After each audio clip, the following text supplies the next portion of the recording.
Israeli सेना एक बार फिर पिछले कुछ दिनों से लगातार हमास पर हमला कर रही है।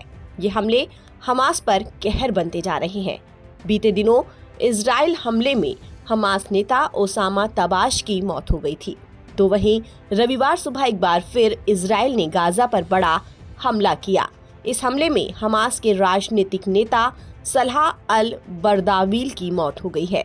मीडिया रिपोर्ट्स की माने तो रविवार सुबह दक्षिणी गाजा में इजरायली हवाई हमले में हमास के राजनीतिक नेता सलाह अल बर्दाविल की मौत हो गई है।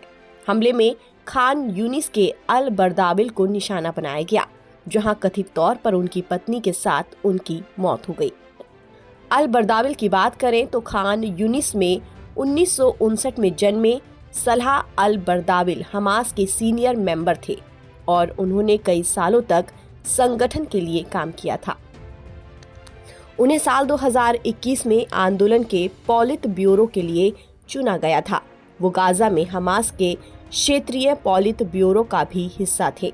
साल 2006 में बर्दाविल ने हमास की परिवर्तन और सुधार सूची में एक उम्मीदवार के रूप में फिलिस्तीनी विधान परिषद में एक सीट जीती थी। उन्हें 1993 में इजराइल की तरफ से हिरासत में लिया गया था। आपको बता दें कि इजराइल ने गाजा पर मंगलवार को बड़े पैमाने पर हमले फिर से शुरू कर दिए हैं, जिसमें हमास पर 19 जनवरी से लागू युद्ध विराम समझौते को छोड़ने का आरोप लगाया गया है।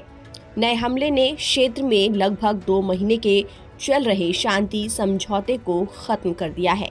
इस युद्ध विराम के बाद इजराइल ने हमास के खिलाफ हमले तेज कर दिए हैं। इस सैन्य अभियान का अहम उद्देश्य हमास को सैन्य और प्रशासनिक रूप से कमजोर करना और बचे हुए बंधकों को छुड़ाना है। इस हमले के बाद गाजा में सैकड़ों लोगों की मौत हो चुकी है, जिनमें कई महिलाएं और बच्चे भी शामिल हैं।